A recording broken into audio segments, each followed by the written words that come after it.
Chapter 1, The Inner Conflict. All right, this first chapter, it immediately plunges us right into the heart of Arjun's struggle. He's on the battlefield of Kurukshetra, poised for war, but this intense moral conflict just grips him. He looks across the field and sees his own kin, his cherished teachers, his friends, all arrayed against him. Overcome with profound grief, he questions absolutely everything. The purpose of this war, the morality of the violence, the ultimate implications of his actions. It's a moment of, well, utter paralysis. And Arjun's moment of profound hesitation, it isn't portrayed as weakness, not at all.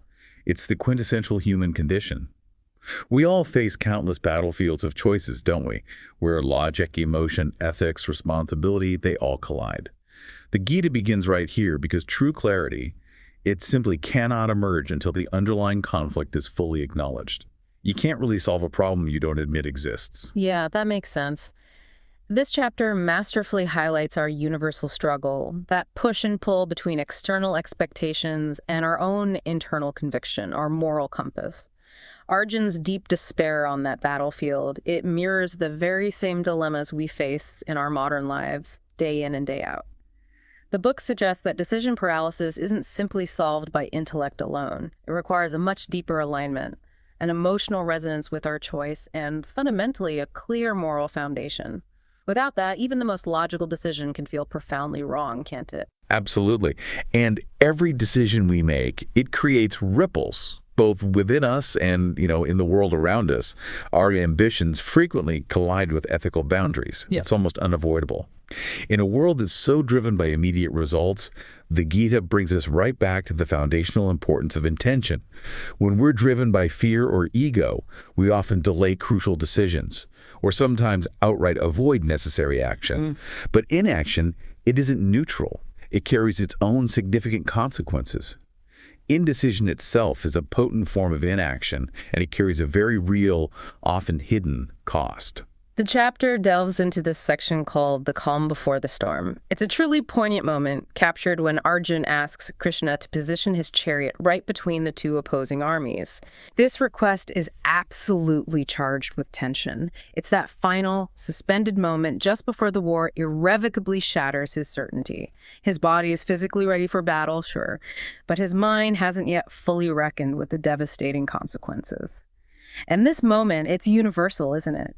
It's the breath we take before we plunge into something unknown, like an athlete poised at the starting block, maybe a leader about to announce a painful restructuring, or an entrepreneur standing mere seconds before a defining pitch.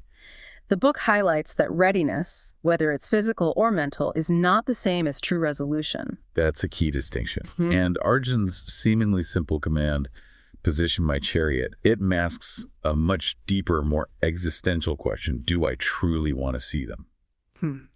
To look at his adversaries directly is to confront not just opponents, but profound, deeply personal relationships. The physical battlefield is external, yeah, but the real war, the true struggle, is happening entirely within him. Certainty is incredibly easy when the stakes are abstract, isn't it? But that certainty crumbles the moment those stakes become vividly, painfully visible. It's so powerful that Krishna remains silent at this pivotal moment.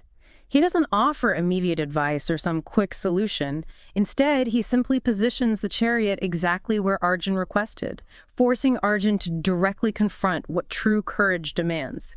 It's not just the will to fight, but the profound strength to question, to doubt, and to grapple with the immense weight of his actions. Right. And then comes Arjun's collapse before clarity.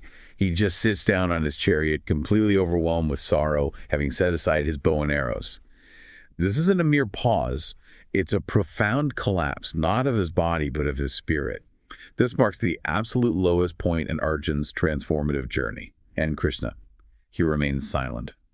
Because real wisdom, the book suggests, doesn't speak until the depth of confusion is fully acknowledged.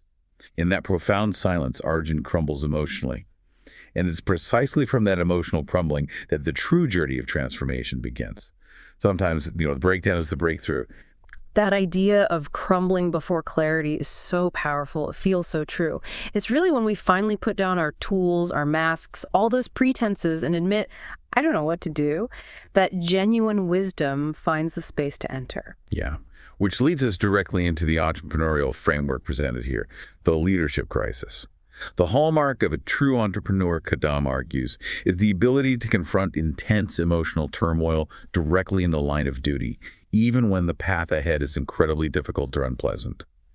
Every entrepreneur faces moments of profound self-doubt and paralyzing decision paralysis, whether that's in taking audacious risks, pivoting crucial strategies, or handling unforeseen crises. Leaders have to confront their inner fears, constantly balancing their personal emotions with their professional duties.